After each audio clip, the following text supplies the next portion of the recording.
0410.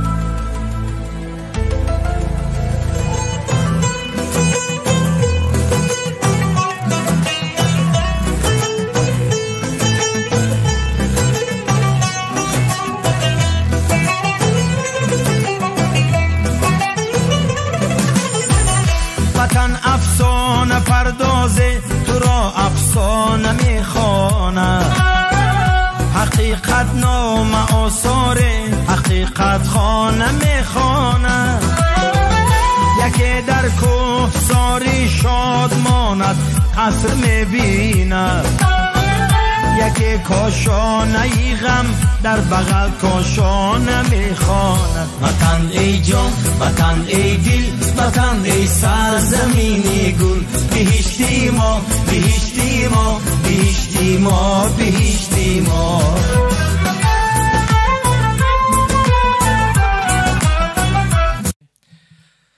салому дуруд шунавандагони азиз, нафароне ки моро шунида истоданд. барномаи ҳуқуқи шумост. дӯстони азиз, хаста набошед.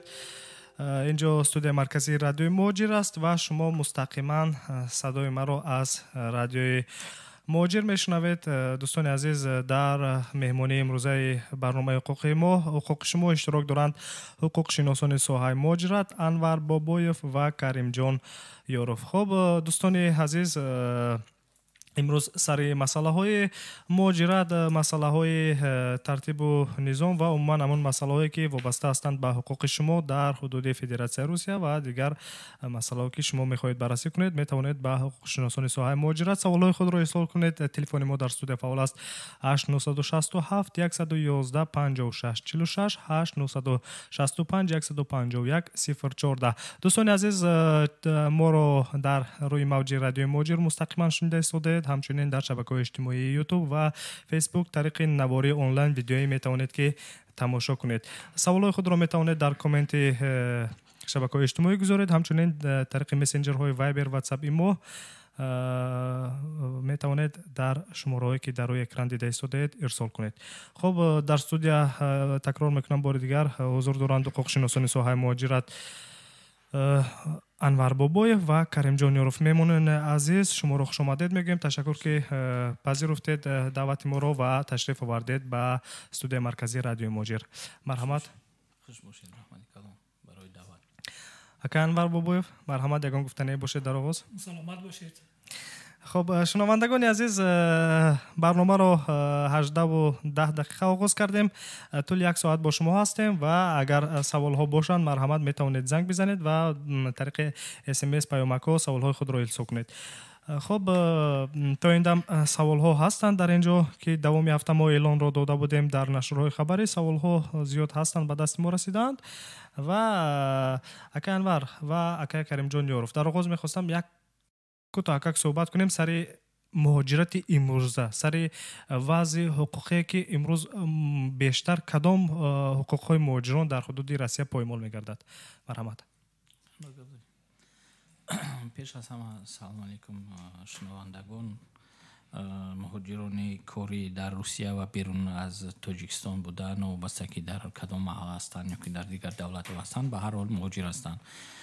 пеш аз ҳама гуфтанӣ ҳастам ки ҳуқуқҳои асосие ки дар ҳолати ҳозир вайрон карда мешаванд ё ки поймол карда мешаванд аз тарафи кормандони ҳуқуқи Русия, ин пеш аз ҳама қонунҳои наве ки то ба ин ҷорӣ кардан соли гузашта, ин пеш аз ҳама ҷои зист бо худи ҳамон вақте ки ҳуҷҷатгузорӣ мекунанд бо гуфти русӣ регистратсия, агар ки он ҷое ки онҳо ба қайд мегузоранд ба он ҷое ки зист зиндагӣ намекунанд, бо ин восита онҳо ихроҷ карда мешаванд ва ин роҳ қонунӣ мебошад. мутаассифона пеш чунин як хубӣ дошт ки пеш чунин буд ки агар дар сурате ки шартномаи корӣ медошт шаҳрванд муҳоҷир, метавонист ки дар кадом маҳале ки хоҳад зиндагӣ кунад.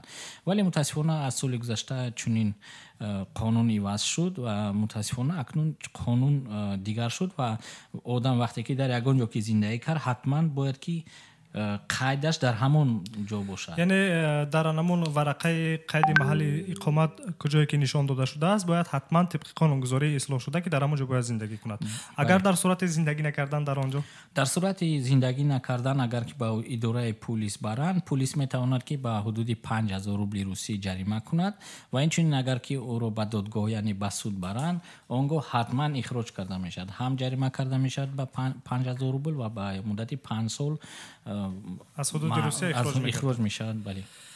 خب عموما حالتایی که انامین گونه شهروندان ما بسیار به شما کدام نمود مراجعت میکنن؟ نمودش همین مسئله است که وابسته به انامین مسئله که گفتیم که رجیستراسیون یعنی که قید محلی اقامتیشون در دستشون نیست یا اینکه در دیگر جو در قید گذاشته شدند و در دیگر جو زندگی میکنند. عموما وابسته به همین مسئله ها به شما مراجعت میکنند. شد تا همین حالتی که یگان نفر رو وابسته به همین اخراج کرده باشند و شما در قضیهش بررسی کرده باشید. بله چنین بسیار است ولی متاسفانه باز هم میگویم مسئله است که وابسته به همین مسئله که گفتیم که از 100% حتی که قید محلی اقامتیشون در دستشون نیست یا اینکه در دیگر جو در قید گذاشته شدند و در دیگر جو زندگی میکنند. عموما وابسته به همین مسئله ها به شما مراجعت میکنند. شد تا همین حالتی که یگان نفر رو وابسته به همین اخراج کرده باشند و شما در قضیهش بررسی کرده باشید. بله چنین بسیار است ولی متاسفانه باز هم میگویم که این اخراج رو بیکار کردن از 100% حتی 1% هم وجود ندارد چون که قانون اجازه نمیدهد.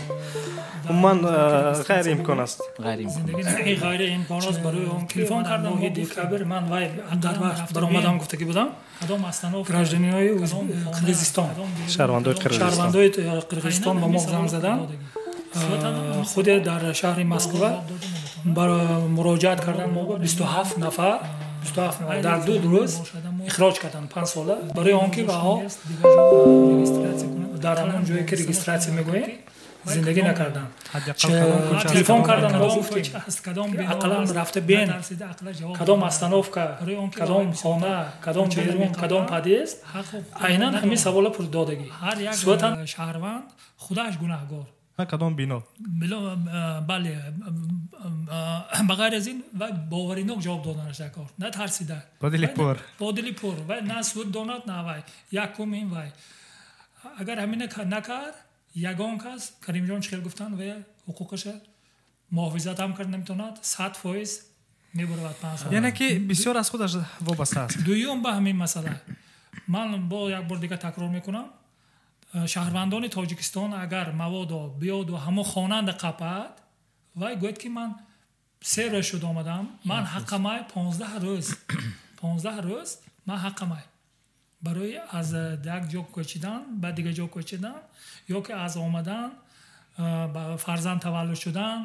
این همش 15 روز از دیگه شهر کوچیدم از تاجیکستان بیدم دیگه ولایت برای بیدم 15 روز برای همین برای حمایه خودش برای شهروندان تاجیکستان میگوید دل پر کتی جور من رجیستراسی هم دیگه چون قانون طوری من 3 روز شد آمدم یا 2 روز شد آمدم من حالی حق مای 12 روز دیگه انا همین ما چیزی میگه تک من باید شنوندگان عزیز چطوره که از زبان خود حقوقشناسان شنیده در اینجا استاد انور بابایف و کریم جان یاروف گفتند چطوره که فقط در خاطر بگیرید که در اینجا سوال ها اومده استادان فقط در خاطر بگیرید که اگر در کجایی که از شما پرسیدند انمون حداقل ورقه محلی قید اقامت خود رو یعنی با زبان روسی بیشتر معمول است رجیستراسی انمون رو در خاطر گیرید که در کدام کوچه در کدام منطقه در کدام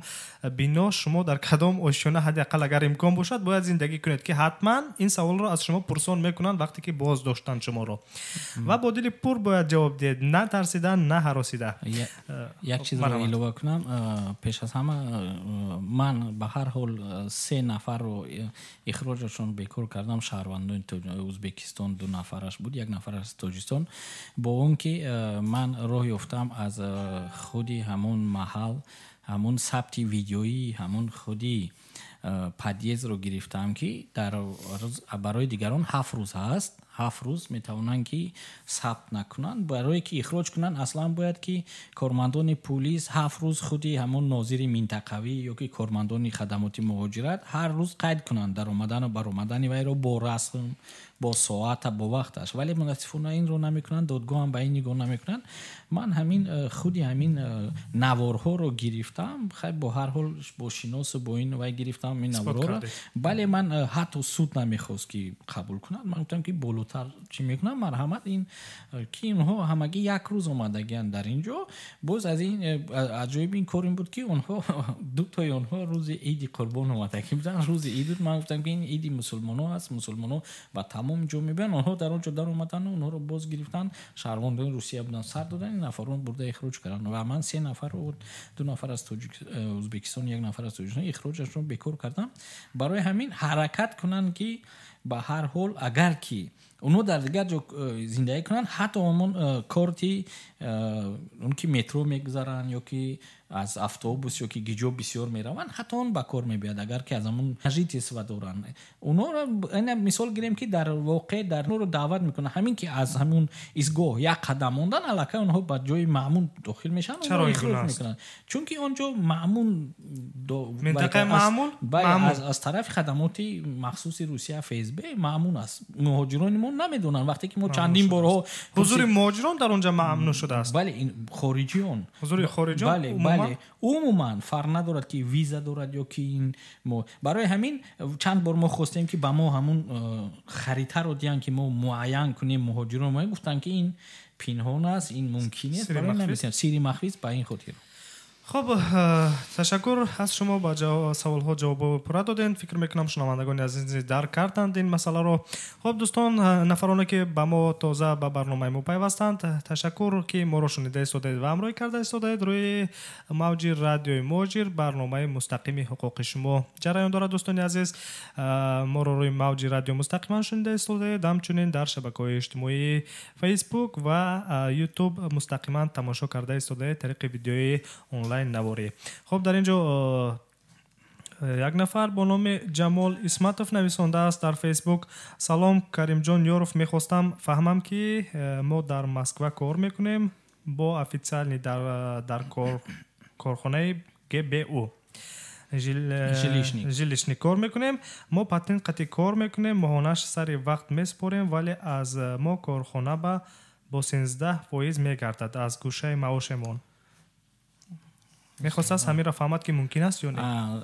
چونین است که اگر که اون بوغالتری که اونها که با این یا که اون نفری که اونها رو به کار قبول میکند، اونها باید دونن که اونها میتوانند که به همون کمیته اندازی محل وقتی که اینها به کار شرطنامه میبندن، حجت‌های اونها رو پیشنهاد کنن که این نفرون طریقی پیش پرداخت پول پاتن رو میسپارن و آنها این 13% رو نمیسپارن. دویم بار نگردد. بله، اگر در وقتی که آنها این رو سپردن، آنها میتونن که از با طریقی کارفرمایشون یا خودشون حجت گرفته به همون ناحیه‌ای که خودی یا که همون کارخانه هست یا که خودی همون رقمی که دارن همون اینین از کدام نالوگوی کدام کمیته اندازه که به قید گرفته است با اونجا مراجعت کنن. خیلی کمی دوامناک است، از مدتی از 1 ماه تا 6 ماه هم حتی میتواند کشد. اونها با اونجا مراجعت میکنن، عریضه مینویسن و کارتی حتما باید که کارت داشته باشن که این مبلغ با کارت اونها با نام اونها باشد، برگردونده نمیشد. ولی اگر که مشکلی دارن میتونن به ما مراجعت کنن، ما میتونیم که با رهبران اونها در تماس شویم، تمام چیزها رو با اونها فهمونیم و طریقی چخیل نویسن کجا فرستن، ما تیاریم با اونها یاری رسونیم.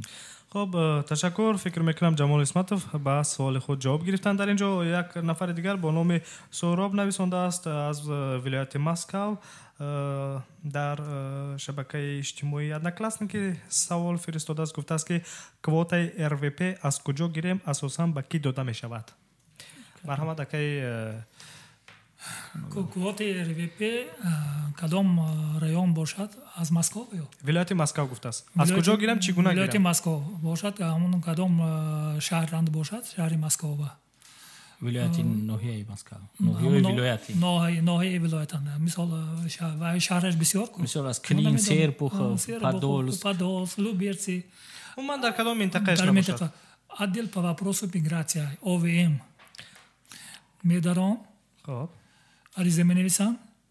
ин фақат тақсимот аз моҳи феврал сар мешавад. шуруъ аз моҳи феврал.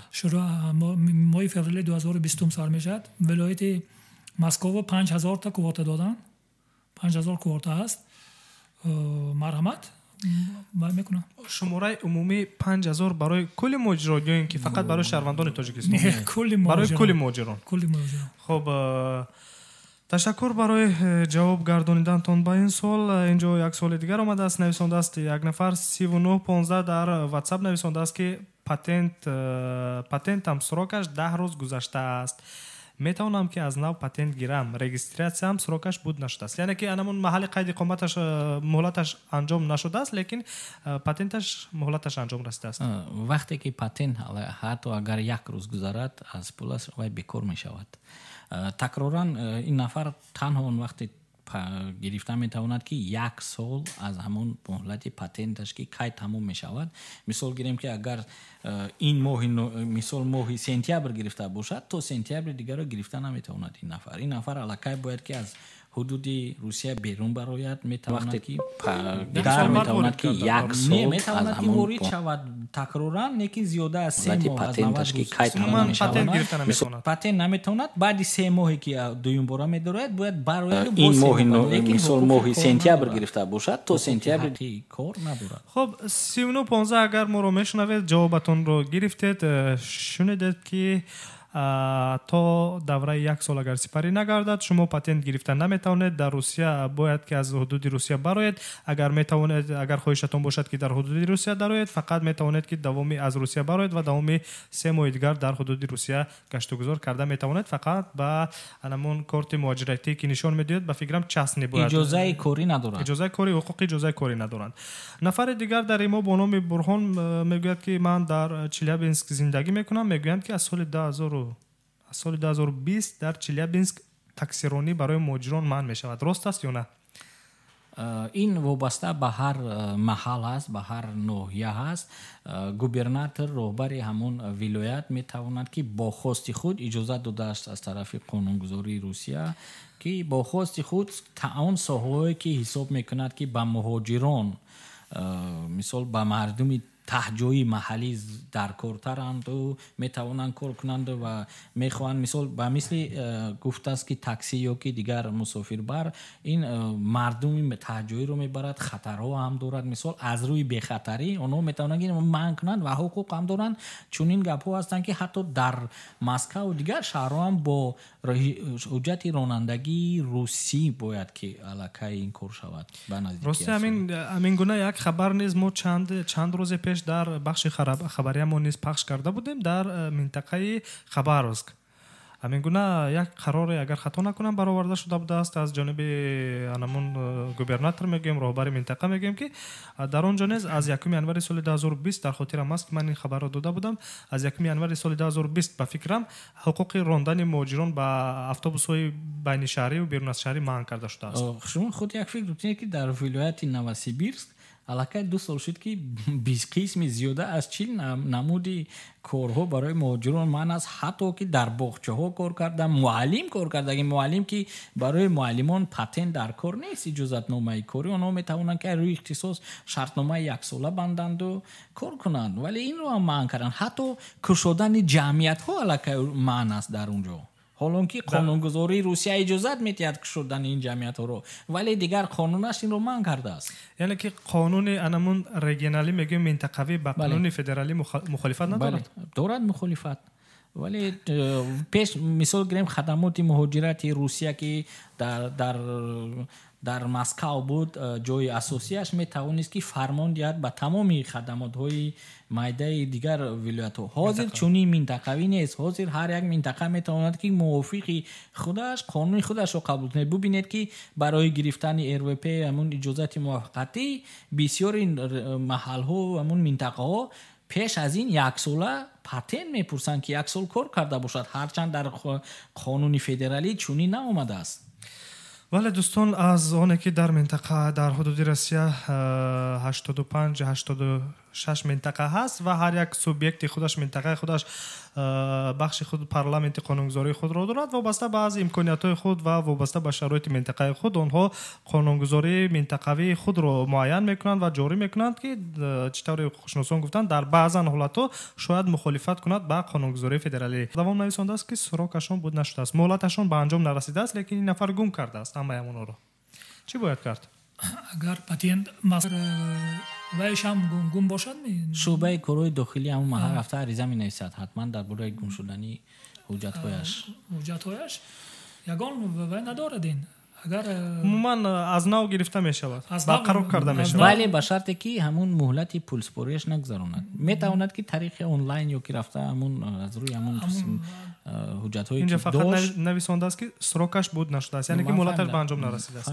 باید که حتما حتی در دستش نباشد پولش سپارد без پول وای کر میتونه. از همه مهم شنونده عزیز شما فراموش نکنید 91 99 در واتساپ نویسندگی فراموش نکنید که طریق آنلاینی حداقل شما مبلغ پاتنتتان رو پرداخت کنید که آن از اعتبار ساقط دانسته نشود. خب در ایما حسام‌الدین نویسنده است یک فرزندم در روسیه تولد شده است. من و اویلا می توانیم که به این واسطه شهروندی روسیه را صاحب شویم. خودم RVP دارم گفته است. شما RVP داشته باشید موافق قانون نو بعد که سال 1 نوامبر 2019 برآمد فرزندتان به افارمید کنید و RVP گرفته میداده میتونید خلاص. فرزندتان و تولد شد و ندارد که گراجدین روسیه свидетельство о рождении نمیدهد. حق شهروندی نمیدهد. فقط 18 بدرات و خودش اختیاری خودش اگر شما حاضر خودتان گرفته نتید اگر میتونه شهروندی تاجیکستان شود میتونه شهروندی روسیه. بله. این از اون گرفته شده است که بعضی دولت ها هم چنین یک قانونگذاری بود. در خاطر است که سالهای بعدی اتحاد شوروی پاش خورد در ادیسا در همون بندر یک کشتی گریکو بود که یونانیا که کسی که در اونجا تولد میکرد با طرز اتوماتیکی شهروندی او رو میگیرد برای اون مبلغ کلان میدادن که در این کشتی فرزند خود رو تولد کنند و شهروندی این دولت رو گیرند. در روسیه چنین نیست قانونگذاری متاسفانه. یک نفر دیگر با نام بختیار نویسنده است. چه رقم اخیر تلفنشون 6581 نویسنده است که در مسکو در یک دچه یعنی که یک منطقه خانه استراحتی رو در نظر داشته است. در یک دچه کار میکردیم، آباد کردیم اونجا رو. посредник یعنی آدم میانه رو هر ماه پولمون رو نقض میداد. در آخر 250,000 روبل ما رو نداده است. زنگ میزنه میگوید که شما یک دو جا رو چی بگم یعنی که کسیک دارین گفته است، یعنی که درست به انجام نرسونده اید کارها رو. ما پیشنهاد کردیم که بیاید جایهایی که نادرست کردیم از سر نو درست میکنیم مبلغمون رو برگردونید. دون کس نمیگوید. ما گفتیم که رقمی 8903 169 29 20 مراجعت کنید.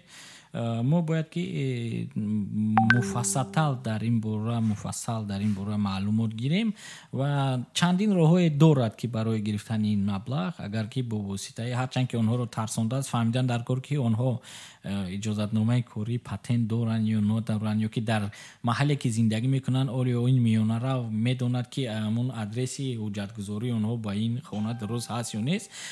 هستن راههایی که اگر که با خود صاحب خانه سخن کردن و وقتی که صاحب خانه گوید که حقیقتا اینها ریمون کردن یا که تعمیر کردن در این حالت می شود که خود صاحب خانه رو به جوابگری کشیدن چون که باید که شرطنامه میبست با این نفرون. تلفن شما اگر خطا نکنم 8903 169 29 20. خب بختیار اگر ما رو میشنوی 6581 به شما میگم با همین تلفن هایی که نمبر کرده میتوانید زنگ بزنید و مفصل تر معلومات دید که اینجا حالت کار رو باید معین کرد. چند لحظه هایی هست که اگر با معین کردن اون لحظه ها نمیتوان به این سوال جوابی درست گردونید. از همین خاطر باید که با حالت کار رو معین کرد و بعدا با سوال جوابی درست پر گردونید. خب دوستان عزیز روی موج رادیوی مهاجر پخش مستقیم برنامه حقوق شما ادامه دارد. ما را در روی موج رادیو مستقیما گوش کرده استودید، همچنین در شبکه اجتماعی فیسبوک و ютуб тариқи наворӣ онлайн тамошо карда истодаед. خب تلفن ما در استودیو فعال است 8967 111 56 46 8965 151 0410 میتوانید زنگ بزنید یا اینکه طریق اس ام اس پیامک سوالهای خود رو بفرستید و با سوالهای شما اینجا پاسخ میگویند حقوق شناسانی ساحه مهاجرت انور بابویف و کریم جان یاروف.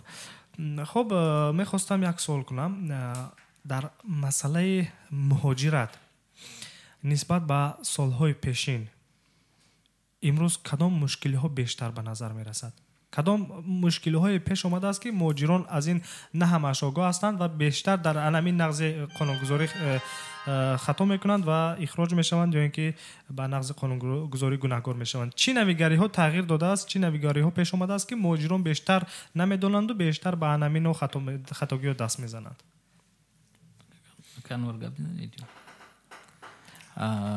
ببینید که از سال 2014 قانون نو است که خودی همون 90-180 روز میگویند بروسی 98 رسید. پیش چنین بود که شهروندان میتوانستند که هر 3 ماه از سرحد عبور کنند بازگردند، نوبسته از اون که اجازتنامه کاری داشتن یا نداشتن. از سال 2014 این قانونگذاری دیگر کرده شده است.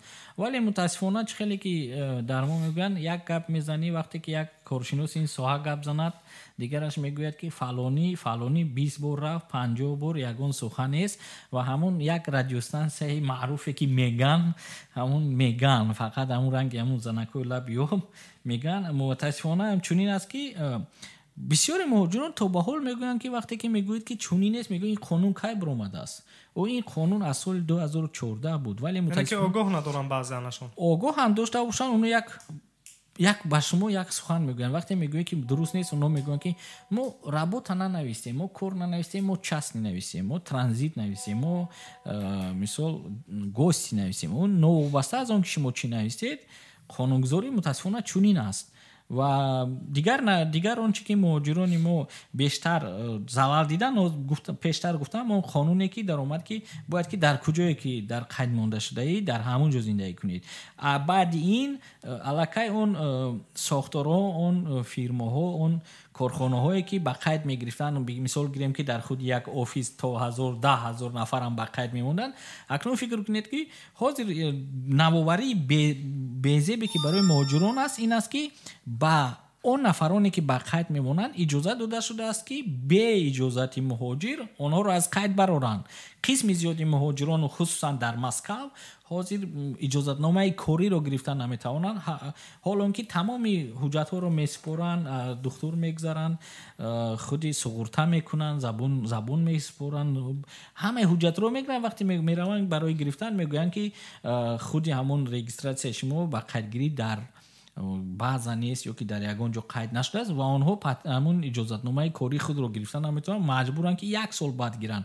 ما هم میدونیم که بعضی میانروایی هستن که در حقیقت حجت‌های اونها رو درست میکنن ولی اون نفرانی که از بالای این میانروها هستن، کارمندان مقامات خدمات مهاجرت یا کسی که نباشد، اونها به خاطر خود یا که اونهایی که هاستل دارن یا که مهمانخانه دارن، اونها که قسم زیاد که نمیتوانن که به قید مونن از اون جایهایی که دارن، متاسفانه 1 ماه میگذرد اینها رو از قید میگیرن، دیگرها رو به قید میمونن، پیشینها رو به کار میگیرن، نو قبول میکنن. بله. با این واسطه یک روی مبلغ کارکنی میشه. در این میان بسیار میانروا رو متهم به اون میکنن که دروغین کردن.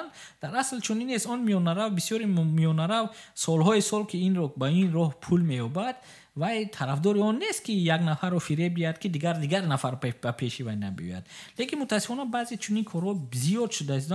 اصلا آگاه هست که شما رو به آگاهی از قید منزل اقامتشون بیرون کنند. همین طور درست گفتم؟ بله.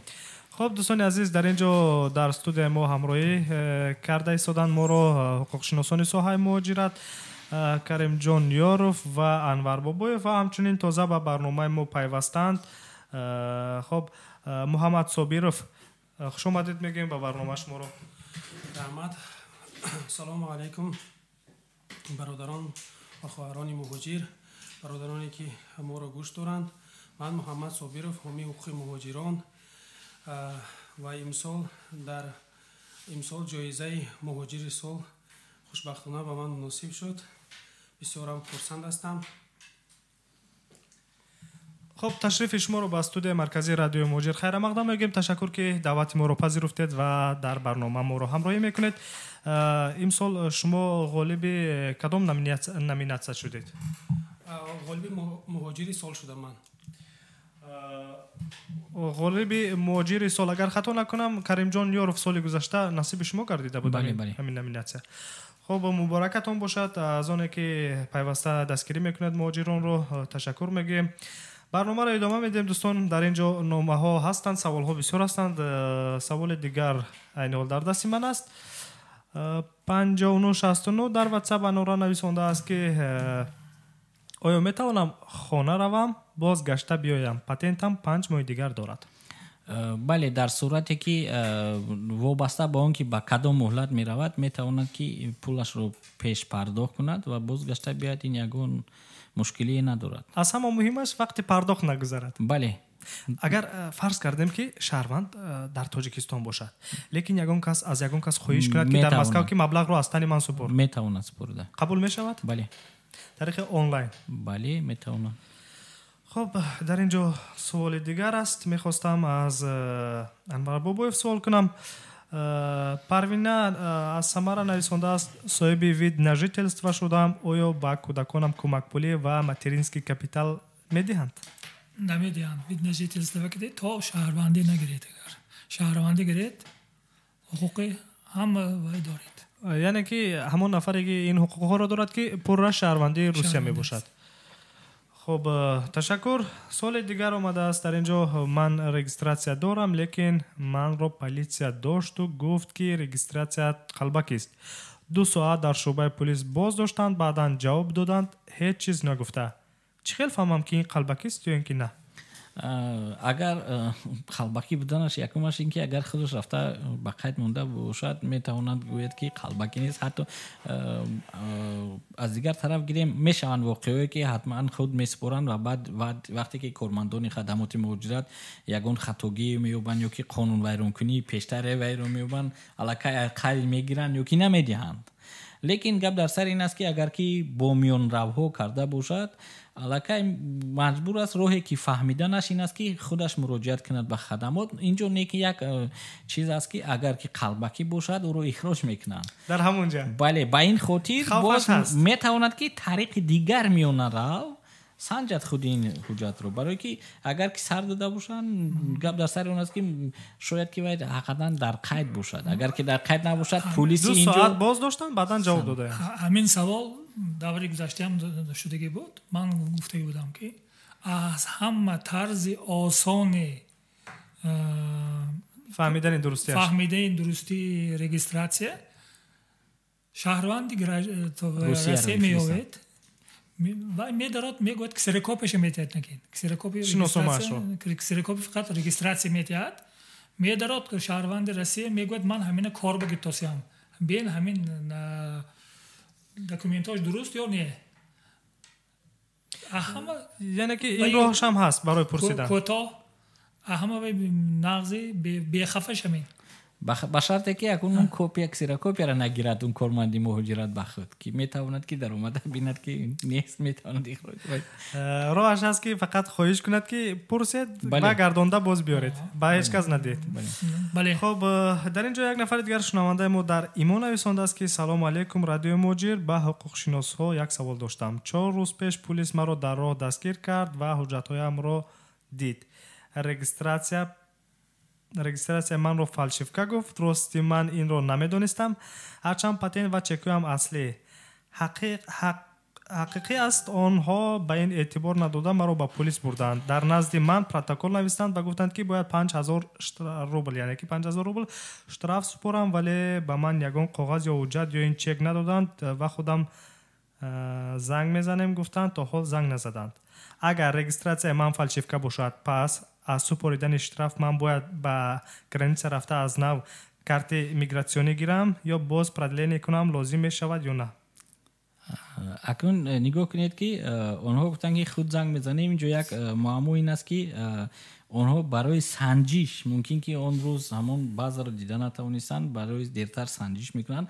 Дар сурате ки дар ҳуҷҷат қалбакӣ бошад, ӯро даъват мекунанд, метавонанд ки 5000 ҷарима кунанд дар худи шуъба, ё ки агар ки бас додгоҳ бурдан аллакай ихроҷ мешавад.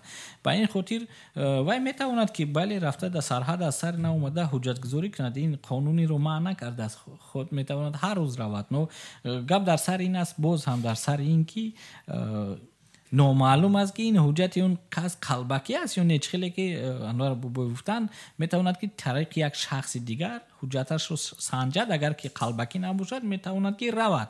ҳатто агар ки ҷарима нависанд, метавонад ки дар худи протокол бо забони тоҷикӣ нависад ки намефаҳмам ё норозӣ ҳастам, имзо кунад. Не ин ки гӯяд ки не ин қалбакӣ нест, ман имзо намегузорам. Чунки ҳатто имзо ҳам нагузорад, ӯро ба суд мебаранд ё ки менависанд, ин ҳукми қонунӣ мегирад. Бо забони тоҷикӣ нависад, бо забони ӯзбекӣ нависад, бо кадом забони забони модарияш ғайри русӣ бошад, нависаду имзо кунад, ин аллакай эътибор надорад. дуюм ки агар ки ҷарима кардан, метавонад ки ба додгоҳ муроҷиат кунад, ин ҷаримаро бекор кунад. Дар сурате ки барои споридани ҷарима гуфтанӣ ҳастам ки 60 рӯз вақт дорад. бисёри муҳоҷирон ниморо худи шиносномаашро мегиранд, рафта то наспорид мо наметием, ё ки баъди суд шиносномаҳоро мегиранд, рафта спорид буред. вақт дар сурате ки ҳуҷҷатҳояш дуруст бошад, он шахс хоҳад ки ба додгоҳ шикоят барад, бояд ки ин ҷаримаро наспорад. вақте ки ин ҷаримаро спорид, аллакай ӯ худро гунаҳгор ҳисоб мекунад. дар ин ҷо ин нафар давом дода соли худро аҷоиб нависондааст. ман чӣ тавр аз онҳо шиносномаамро гирам? яъне ки аз суханҳояш бармеояд ки шиноснома яъне ки то ҳол дасти онҳо бошад, ҳамин гуна нависондааст. агар ки шиносномааш дар дасти онҳо бошад, он газ метавонад ки ба прокуратура муроҷиат кунад, ба сохтори болотар муроҷиат кунад. шиноснoma асноди миллии нафар аст ки ҳеҷ кас гирифта наметавонад. бале, метавонад ки тариқи телефонҳои 112 муроҷиат кунад, аз онҷо 02 ва муроҷиат кунад ки фалон корманди пулис аз фалон шуъба аз фалон рӯз шиносномаи манро гирифтааст ва метавонад ки ба консулгарӣ ҳам муроҷиат кунад, чунки ин шиноснома ин моли давлати Тоҷикистон аст ва бояд ки мусодира нашад. Мусодира дар сурате мешавад ки делоҳои ҷиноятӣ бошад ё ягон барои гирифтан, барои экспертиза ки ягон ҳуҷҷати қалбакӣ дошта бошаду чин, дар ин хотир гирифта мешавад. ба дигар роҳҳо ҳуқуқи гирифтан надорад. ҳатто онҳо пулис ҳаққи шиносномаро гирифтан надорад, метавонад ки бо даст нишон диҳед.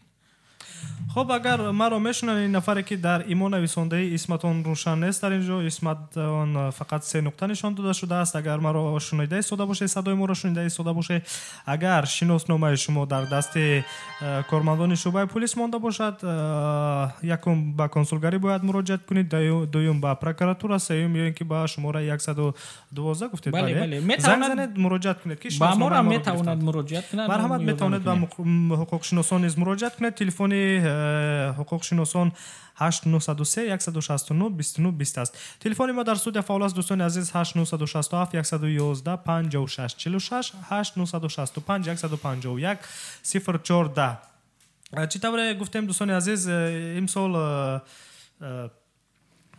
جایزه مهاجر سال رو محمد صابرов صاحب گردیدن. میخواستم وابسته به همین مسئله کمی صحبت میکردید. خب جایزه از جانب کی تقدیم گردید؟ چگونه تقدیم گردید؟ عموما برای چی تقدیم میشود این جایزه؟ یک بار دیگر السلام علیکم و رحمت الله و برکاته برادران. میخواستم اویدی کاری خود کمی نقل کنم که من چطور به این کار اومدم. من خودم در همین شهر مسکو تحصیل کردم، مسکوسکی یوردیسکی یونیورسیت، و بعدتر من که راستی یگان مراتبه که کارمندان پلیس بازداشت کردگی نبودند، من فکر میکردم که همه مهاجران ما هم همین خیلی است، اونا را هیچ کس بازداشت نمیکنه و با کارمندان پلیس روبرو نمیشن. بعد راستی همین خیلی شد که من حجتهای خود رو گم کردم و از شعبه پلیس من اوترنی پاسپورت گرفتم و از کنسولگری باشد و از رشته نرود نگرفتم و هم باز چیپتا خریدم و میخواستم که با تاجیکستان سفر کنم. و یک روز در مغازه مرا کارمندی یعنی پلیس اوچاسکوی داشت، یعنی ناظر منطقوی داشت، ва бо ман бисёр дағалона суҳбат кард ва бигем аз амон суханои қабеҳ ки чурка ва дигар чизо истифода бурд. ҳарчанд ки ман уна фаҳмодам ки кори шумо ғайриқонунӣ аст ва шумо статьяи 282 уголовни кодекси Российской Федератсияро яъне вайрон кардистен, ӯ ба ман гӯш накард. Аз соати 10 яъне бигем рӯз маро қапид то соати 10 бегоҳ, то вақте ки кормандони консулгарӣ наомаданд, мара ҷавоб надоданд. Дар ҳамунҷа то бегоҳ ман истодам ва ҳатто гуфтанд ки ҳозир агар лозим шавад мо бо донишгоҳи шумо занг мезанем ва мегӯем ки шуморо бо албошӣ дастгир кардем ва шуморо аз донишгоҳ хориҷ мекунанд. ростӣ баъд аз ҷавоб шудани аз шуъбаи полис ва ман ба як хулосае омадам ки аслан мушкилӣ бисёр будааст, мо дарак надорем. ва дар саҳифаи фейсбук дидам ки Валентина Чупик ҳамуно дарс барои ҳуқуқшиносон мегзаронанд ройгон ва рафта дар ин курсҳо иштирок кардам ва бо ин курс хатм кардем, яъне диплом сертификат гирифтем. баъд аз ин ман зиёда аз 1.5 сол ройгон барои муҳоҷирон кӯмак кардам, ҳамчун волонтёр кор кардам. ҳам маслиҳатҳои ҳуқуқӣ расондем, ҳам яъне боздоштгоҳи муваққатии спецприёмникҳо рафтем, спецприёмники Сахарова, Егоров, шаҳри Тула, Твер, спецприёмникҳо рафта қатъи бо муҳоҷирон суҳбат кардем ва ҳам яъне муҳоҷироне ки дар ҳамин ҳудуди Московская област мефавтанд, онҳоро ба Тоҷикистон бо ёрдами ҳамин муҳоҷирони худмон онҳоро равон кардем. ва боз барои муҳоҷироне ки шароиташон вазнин ҳастанд ва аслан заное ки инҷа меоянд онҳоро яъне воридулмамнун депорт мекунанд ва хона рафта наметавонанд, барои онҳо мо як миқдор маблағ ҷамъоварӣ мекардем ва онҳоро ба Тоҷикистон равон мекардем. хуб биёед анамун сари масъалаи муҳоҷири сол соҳиб гардиданатон суҳбат кунем. мақсад аслан ҳамаи ҳамин корҳои шуморо ман фаҳмидам ки ба назар гирифтанду имсол шуморо пешниҳод карданд ва пазируфтанд ҳамчун муҳоҷири сол ҷоиза доданд. савол ин гуна аст ки ҷоиза аз ҷониби кӣ тақдим гардидааст ва дар куҷо? мисол ин ҷоизаро ман читавре агар хато накунам санаи 18 ба даст овардед, тақдим гардидааст 18 декабр дар рӯзи умумиҷаҳонии муҳоҷират. ва кӣ кадом мақомот ва чӣ гуна ин шуморо пешбарӣ кард ки ва мақсад ки соҳиби анамин ҷоиза гардидед? ростӣ ҷоиза рӯзи 18 декабр барои ман туҳфа карданд. ин ҷоиза ин дар шаҳри Душанбе гузашт ва Центр по правам человека яъне туҳфа кард. азбаски ман дар шаҳри Москва ҳастам ва модари худро ба онҷа равон кардам, ҷоизаро ба модари ман споридам. хуб масалан агар фарз кунем ман дар назар дорам ҳамаи ҷамъи нишастагиҳоро ба дигар ҳуқуқшиносон низ ба Анвар Бобоев ва Каримҷон Ёров низ ва ба шумо низ гуфтанӣ ҳастам. мехостам ҳамин суолро пешниҳод кунам. як чизро мехостам пурсам. масалан гирем агар ҳуқуқшиносӣ касб аст, табибӣ касб аст, омӯзгорӣ касб аст, мисол рӯзноманигорӣ касб аст. агар рӯзноманигори сол гӯянд, табиби сол гӯянд, ҳуқуқшиноси сол гӯянду ҷоиза тақдим кунад, як каме фаҳмишаш ҳаст. лекин муҳоҷир касб аст оё? чӣ гуна метавон муҳоҷири сол гуфта эълон кард ва ҳамин гуна номинатсияро пешниҳод кард ва ҷоиза дод? чиро дар назар гирифтанд аслан, ба кадом восита ва чӣ гуна мисол ҳамин пешбарӣ мешавад? аслан ки номи муҳоҷир ба фикрам касб нест. аслан мутаассифона дар Русия аллакай на танҳо муҳоҷир касб, аллакай номи тоҷик касб шудааст. аллакай исми тоҷик касб шудааст. акнун биёедем ки то ҳамин наздикӣ ҳатто қирғизу узбеку дигар миллатҳоро ҳам тоҷик мегуфтанд. акнун пеш аслан гуфтанд ки муҳоҷири сол ин камтар нодурусттар аст. онҳо бояд ки амун ҳимоятгари муҳоҷирон мегуфтанд ё ки шахсе бале ки ин дурусттар мебуд. гуфти рӯзҳо амон ҳуқуқшинос не правозащитник, яъне ки он ҳуқуқшиносон аз он правозащитникҳо гуфти амон ки юристо аз ин фарқ мекунанд. чунки онҳо ҳуқуқшиносо мисол ҳар хел мешаванд, онҳо ҳар соҳаи дигар кор мекунанд ё ки бо маблағҳои муайяне кор мекунанд. این نفرانی که حوزی به مثلی که محمد گفتن اینها اصلا اینها کارهای هستن که اینها میتونن که بعدی کارهای اصلی خود که مثال در یگان جا کار کنن یا که در وقتی کاری خود مثال که با سوالهای اونها جواب دهن یا که بعدی کار رفته با اونها یاری رسن. برای این گفتن مهاجری سال کمی درست هست. برای این سال این مسئله این سوال هم سال گذشته هم بود. بعضی سوال دادن که یعنی چه خیلی فهمیم که مهاجری سال با این خاطر بله با این خاطر که مهاجر در ما چخیل میفهمن. مهاجر هم گوید که یک نفر در ما متاسفانه یک چنین گفتی روزها ماده شده است که حاضر نه با علم و معرفت آدم رو میشناسن، آدم رو حاضر با پول و مال و گفتی اون رو سویازش میشناسن. به همین خاطر مهاجر سال که گوید یا که مهاجر میگن که فلانی میلیاردر از فلان مهاجر تاجیک انا اون رو فلان هم میشناسن یا که با کسی یاردم رسونده است. در ما چخیل میفهمن مهاجر هم گوید متاسفانه جامعه ما چنین میپذیرد. خب نظر شما چگونه است؟ راستی من در این باره خودم یگان چی گفته نمیتونم و نمیدونم که برای چی مهاجری سال برای پیشنهاد نشد که همین نام رو تغییر کنید. مثلا نشد که حمایتگر مهاجران سال. بله حمایتگر بهترین مهاجران در سال در این سال یا که در یا که یگان سینیوری دیگر استفاده میکردن، یگان چیز دیگر چیز میکردن، همراهی میکردن که شکلش دیگر میگیرد، اسمش دیگر میگیرد. بله باز گفتنی هستم که این مهاجر این است که نه تنها پشتیبانی از مهاجران تاجیکستان شهروندان تاجیکستان، این با تمام مهاجران میتوانستن که تمام حامیان حقوق مهاجران رو میتوانستن گویند که حامی حقوق مهاجران از تمام ملت ها میتوانستن پیشبری کنن و آواز دهن. نه تنها که شرط آن که از تاجیکستان باشد یا که با تاجیکستانی خدمت کرده باشد. خب در اینجا یک نفر با نام اکمل در واتساپ نویسنده است که دیروز ماشینم را کارمندان راستگواردیا منع کرده حجت ها را تفتیش کردند. آیا آنها حقوق دارند که برای تفتیش حجت ها ماشین مرا استاد کنند؟ یعنی که کارمندان راستگواردیا خود ناظران راه نیستند لیکن ماشین این نفر را باز داشتند، نقلیاتش را و حجت‌هایش را تفتیش کردند. تا کدام اندازه میتواند این کاری آنها را از نظر حقوقی بهاگذاری کرد؟ انور بابایف. مرحمت. گپ در اون است که کارگردان راستگواردیا کارکنان راستگواردیا در کجا من کردن؟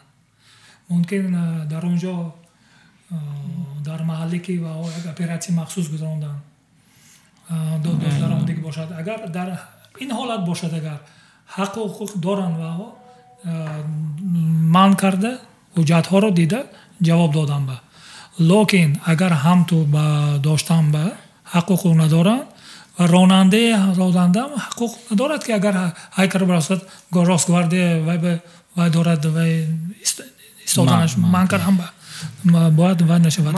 فقط فهمیدن در کار که در کجا در کدام حالت من کردم. عموما من حالت رو دیدم با چشم سر، با خودم همین گونه واقع شده است که در راه کارمندان راستگواردیا در راه حجت میپرسند، طلب میکنند.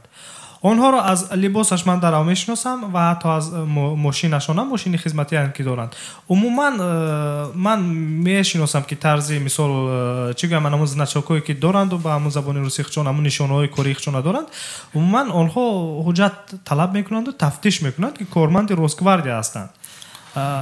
تا کدام اندازه با آنها بهای حقوقی داده میشد؟ حقوق ندارن. من از این سوال رو کردم، گفتند که میدونید با من چی جواب دادن؟ گفتند که ما حفظ ترتیبات جمعیت رو نگاه میکنیم و شاید که شما رو در یگان کار دست داشته باشید از شعبه میپرسیم. و کجای زنگ زدم دو دقیقه نگذشته گفتند حجت رو دادن، گفتند روید. وقتی که شما سوال دادید و حق ندارید و همین خیلی کردم اگر گم نزنن اگر من گفتم که مثال کارمندان پلیس خب دیگر طرف شما که عموما راستگواردیا هستید دیگر مسئله رو به تنظیم می‌دارید، وظیفه شما دیگر است. چگونه میتوان کارمند راستگواردیا از من حجت پرسید و تفتیش کرد؟ آنها گفتن که شاید در یگان کار دست داشته باشی و گفتن زنگ میزنیم بعداً جواب میدیم. تو دقیقاً نگذشته جواب دادن. مقصد از این بود که چگونه چرا آنها از مهاجران مخصوصاً کارمندان راستگواردیا نیست حجت طلب میکنند. آیا این کاری آنها درست است؟ کاری و حال درست نیست. باز من یک بار دیگه میگم اگر در هر کوارتال یک ماه تفتیش میشد. تفتیش اوجات؟ تفتیش اوجات 15 روز. نه 15 روز. هر یک کوارتال 15 روز. یکم چیزا تا 15 چیزا. اگر هم راستگوارد و مابینش کارگردی عدل по вопросу миграции خدمات مهاجرتی باشد حقوق دارد. اگر نباشد و فقط خودی کارمندان راستگوارد باشد یا که همراهی هم تو پلیسیه باشد یا участковый باشد یگان کس حقوق ندارد. یعنی که شما گفتنید که حجت مهاجر رو تفتیش کردن فقط کارمندان خدمات مهاجرت دارند؟ موافق قانونی که موقع مرکزی وزیر کارهای داخله فقط کارگرای وای دارد دیگه کس حقوق ندارد. خب سوال دیگر است. تشکر برای جوابتان. من فهمیدم، فکر میکنم شنونده نیز فهمید. منصور از مسکو در واتساپ نویسنده است راست است که از سال نو در تاکسی تنها شهروندان روسیه کار کرده میتوانند؟ نه، این پیشنهاد شده است اون شهروندان روسیه نه، تنها با حجت رانندگی روسیه و این چنین قانونگذاری شاید عوض شود در آن که اکنون وقتی که یک حادثه روی میداد یا چی خودی همون راننده جواب میداد یا که اون فیرمای همون شخصی که اون نفر رو به کار گرفته بود اکنون اون اگریگاتور خودی یاندکس هم جوابگر می شود. از روی قانونگذاری گیریم اگر که خدمات مهاجرت به این چیزها اهمیت نمیدهد، اگر که مثال گیریم که من کارمند خدمات مهاجرت می بودم، من 99% خودی همین تاکسیران رو اخراج میکردم از روی قانونگذاری روسیه قانونی، چون که حالا که خودی همون گفتی روس‌ها زکاس یا که همون خودی یاندکس که بر شهروند توجیکستان میده باید شرطنامه داشته باشد. وقتی که کارمند تاجیکستانی یا که ازبکستانی و قرقیزستانی که شرطنامه باید شرطنامه بندد با یاندکس و وقت مبلغی که همین کارخانه یاندکس که فایده که از مهاجر میگیرد باید انداز سپارد و خودی مهاجر هم انداز سپارد. در شما مهاجران تاجیک یک خطا دارن که اونها فکر میکنن که وقتی که پتن دارن اونها حقوق دارن که در تمام کار کنن و خودی همین پتن همون مبلغی چی قدر کار کنن اجازت میده محکم میگه این نادرست است. تو در حدود مسکو مثال گیریم 42,000 تا 43,000 زیاد اگر که شهروند تاجیکستان کار کند باید که از زیاد از این باید 13% دیگر اون حق نسپارد. خیلی اینا برای مثال میگیریم 4 نفر یک خانه رو میگیرن برای تعمیر کردن در مدت 1 ماه تعمیر میکنند و 400,000 روبل روسی میگیرن. علاقه مثال گیریم 168,000 این علاقه خودی همون پتنت همون سپردگی محکم از این زیادش رو باید که انداز سپارن، ولی این خیلی نیست. با این هم کارمندان خدمات اونقدر اهمیت نمیتن یا که در کجای کار میکنن وقتی شرطنامه کاری ندارن پتن دارن یا که چین کارمندان خدمات مهاجرت هم بسیار وقت چشم میپوشن نباشد. حتی اگر که اجازتنامه کاری داشته باشی شرطنامه کاری ولی در قید خدمات مهاجرت نباشد او دیملینی این شرطنامه بیکار حساب کرده میشه و مهاجر رو میتونن اخراج کنن و قسم زیادی کارفرمایان از این استفاده میبرن. با کدام خاطر شرطنامه نمیبندن یا که اون شرطنامه قلبکی به خاطر نه اون که اونها مثال گیریم که خودی کارفرما اونها رو که به مبلغ تا 42,000 اگر مبلغ دهد از اون یگان روبل یگان انداز نمیسپارد کارفرما، ولی مقصد اصلی اون ندادن پولی مهاجران است. به این خاطر حجت نمیکنن. خب توصیه همین است که هر جایی که کار کردن حتما باید شرطنامه بندن. بغیر از شرطنامه باید که او دیملین انای گفتنی چیز هست اون باشد. اون رو یا با خود برده میسپارد یا که همون دایر نسمیتیت همون کارخانه یا که با طریقی پشته فرستد و یک نسخهش باید در دست این کارگر باشد. شما میدونید یک روند بسیار وزنی است که اگر که در جای کار با کار قبول میکنند بسیاری کارهایی است که مثلا میگیم برای 5 روز است، برای 10 روز است، برای نیم ماه است، برای 1 ماه است. اگر بگویی که کارفرما گوید که مرحمت کار میدید کار میکنی، اگر گویی که من اگر شرطنامه طلب کنی باور میکنید با کار قبول نمیکرد. این بهتر از اون است که پولت رو ندهد یا که اخراج کنن. به هر حال این بهتر است. از تقدیر میبینی یا اینکه راضی میشوی کار میکنی؟ از تقدیر متاسفانه مردم ما چنین است که بگذار گیریم که یک نفر مهاجر تاجیک یا که شهروندی گرفته است یا که میانه رو است، اون نفر با مهاجران پیشنهاد میکند یک کار مبلغ 35 هزار، اونو میگویند که این از پشت ما میلیون کار میکند.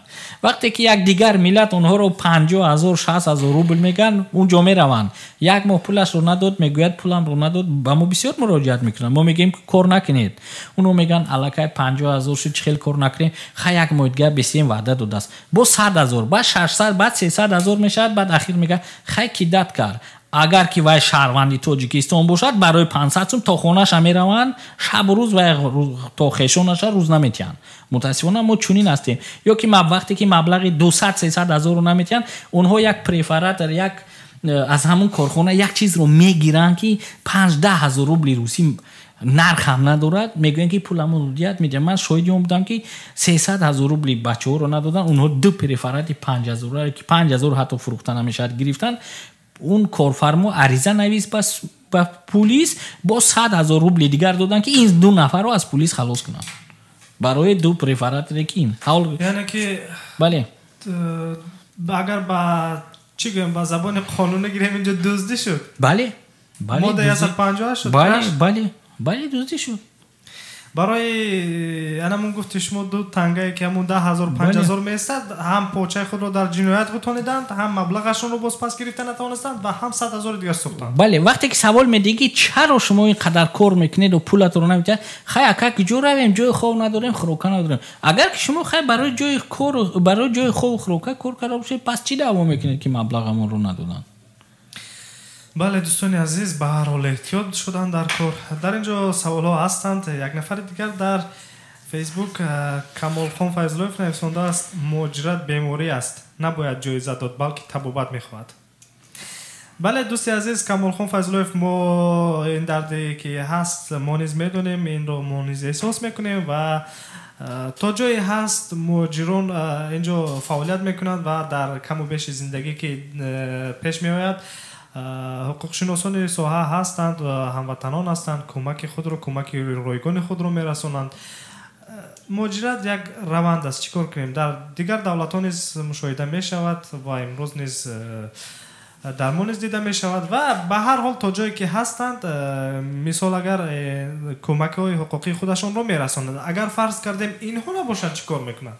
ба ҳар ҳол агар ки аз сари 100 нафарам ки 20 нафарашро инҳо чӣ мегӯянд ба бахташон расанду ёрдам кунанду ёриҳои ҳуқуқии худашонро расонанд, низ ин ҳам низ як натиҷа аст. фикр мекунам аз ҳичи набуданаш ҳам як беҳтар аст. бале бисёриҳо мегӯянд ки ба мо ёрдам намекунанд ё ки дар шабакаҳои иҷтимоӣ менависанд ё ки дар ютуб канал менависанд. бовар кунед охи мо 1 нафар ҳастем ё ки 10 нафар ҳастем, мардуми мо 1 миллион аст, ба ғайри инҳо ба мо тоҷико ӯзбеко мо ба ҳама ин ҷавоб дода наметавонем. бо қадри кофӣ ҳаракат мекунем ки ҷавоб дим, вале чунин шудааст ки баъзе вақт аллакай ки 10 бор ҳам ёрдам ки як бор натонед ту аллакай сиёҳ ҳастӣ ё ки ёрдам накардӣ. вақте ки мегӯед ки ба сохторҳое ки маблағҳои ҳангуф аз 2-3 ҳазор доллар зиёд мегиранд, хадамоти муҳоҷирати тоҷикистон дар Русия, сафорат, консулгарӣ, бисёр мақомотҳое ҳастанд ки ба муҳоҷирон вобастаанд, ба онҳо муроҷиат кунед. ҷавобашон як аст, аз онҳо фоидае нест, ба мо ёрӣ намерасонанд. онҳорам он қадар коргари бисёр надоранд. мо медонем ки 1 миллион муҳоҷир дорем дар минтақаҳои 86-90 минтақаи Русия. онҳорам хадамоти муҳоҷират шояд ки 15 нафар коргар дошта бошад ё ки дигар консулгарӣ ё ки сафорат, ба ҳама ёрдам расонда наметавонанд ва аз дигар тараф аз онҳорам хафа шудан дар кор нест, чунки медонем ки хадамоти муҳоҷирати тоҷикистон новобаста ба аз он ки чанд сол дар ин ҷо кор мекунад статус надорад, ҳуқуқ надорад. ҳуқуқе ки вақте ки пуштибонӣ мекунад надорад, чунки тамоми хадамоти Русия корфармоён метавонанд гӯянд ки шумо кистед дар ин ҷо. ҳуқуқи муҳоҷир корманди ман ҳуқуқашро вайрон кардам, бигзор ба гути русо ба халия ва омӯхта шудагиянд. фикр мекунанд ки ҳар кас бояд ки худаш ҳаракат кунад. агар ки ҳар як муҳоҷир ҳадиақал, намегӯям ки дигар нафарро ёрӣ расонад, ҳадиақал худро ёрӣ расонад, این برای ما هم خوب است و برای اون کس هم. امروز مسئله بود در همون شبکه‌های اجتماعی که امسال قهرمان امسال در تاجیکستان کیست. بسیاری گفتن که میری شهر آباد کرده است. بسیاری که مردمی که در درون کار میکنن، یک نمود که مهاجران، بعضی گفتن که مهاجران چیکار کردن. من گفتم که بگذار مردمی برای با 500 600 سامانی کار میکنن، اویلای خود رو میخورن. من گفتم که من روزی لیکی شما خوب باشه 10,000 هستید، لیکن مهاجران 1 میلیون هستند و هر یک خانه قریب که مهاجر دارد و شما مهاجران رو بیگانه حساب نکنید که شما باز همون طوری که بعضی کارمندان حکومت گفتن که مهاجران اینو یا نیستن یا که اینو بیرون از ما هستن، وقتی که در کار باشن اونها مهاجران رو پولشون رو حساب میکنن یا که دیگر چی با ظرف وقتی که اونها در کار نباشن، اونها در گیریم که در انتخابات اونها رو به نظر نمیگیرن. 2 منطقه یا 3 منطقه در روسیه میکشوین و میگن که همین قدر آواز داد 2000 یا 3000. اون 3000 این 1 میلیون مهاجر نه که 300,000 یا 500,000. عموما از همین مهاجرایی که در همین روسیه هستند و عموما در همه منطقه روسیه فایده به فکرم زیاد به همین دولت روسیه میرسد. نگاه کنید از نظر کار اقتصاد رو پیش میبرد. اگر از 6,000 روبل روسی گیریم 5,000 در روسیه میمونن از پولی که کار میکنن. اگر 6,000 روبل گیریم 5,000 در روسیه میمونن. فقط 1000 روبل برای مهاجر. بله اونها باز دعوا میکنن روزها که اینها پول رو میبرن. من در چند جا با اونها بحث کردم با کارمندان باره، گفتم که شما غلام میخواهید که بی پول کار کنن نباشد. اگر از 5000 از 6000 که 5000 رو مبلغ رو سپاری و 1000 روبلش رو تنها با خود گیری، بله خود یک فکر کنید که این حساب عادی متماتیکی است که شهروند به حساب میونه 30,000 روبل روسی مبلغ میگیرد. از این 5000 شلکای خانه پولی، اجاره پولی، 5000 پاتین پولی، از اون اول که 13-15,000 میسپرد الکای 1000 روبلی از اون داخل میشود به این اکنون با 3000 پولی تلفن، 2-3,000 پولی علاقه 8-10,000 در شکمش میخورد. به حساب میونه 5-6 مهاجرون اگر حرکت کنن $100 آمریکایی میفرستن به وطن در یک ماه. اگر که بله یا که بسیار اگر که اکونومی کنن نخورن 150-200 از این زیاد نه. با اون که اگر که قسم زیادتر معاش گیرن، حالا که معاش میانه 30,000 روبلی روسی است. دیگر محل ها دیگر ولایت ها از این پستر است. بله شنوندگان عزیز فراموش نسازید که ادامه برنامه حقوق شماست و مستقیما از استودیو مرکزی رادیو مهاجر جریان دارد. خاطر رسان میکنم و درود میگم به نفرانی که تازه به برنامه ما پیوستن و خاطر رسان میکنم که امروز در مهمانی برنامه حقوق شما شرکت دارند ҳуқушиносони соҳаи муҳоҷират و به سوالهای شما مستقیما جواب گردانیده ایستادند.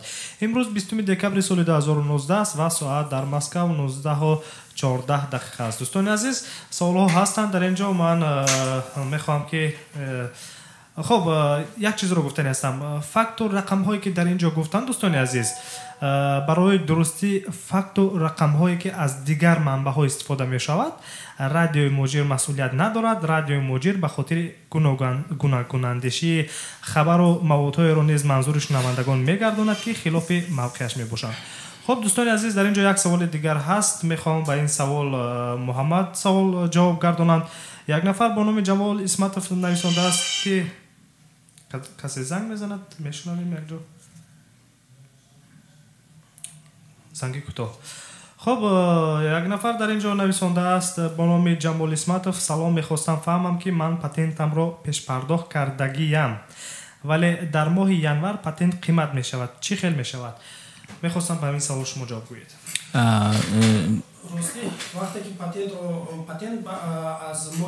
پتنت از ماه ینور در شهر مسکو این 5350 روبل می شود. وقتی که کسی که تا ماه ینور پتنت رو پیش پرداخت میکند، خواه 6 ماه باشد خواه 3 ماه باشد، همون 5000 یعنی سپردگیشون میموند. اونا باز پیش پرداخت نمیکنن.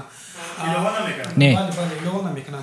باز بسیار خوبتر میشد که وقتی که مبلغ پتنت یعنی 6 ماه میسپرند باید همون یعنی رجیستراسی خودشون هم 6 ماه کنند، بسیار بهتر میشد. اگر که در همون رجیستراسیشون در همون جای زیستشون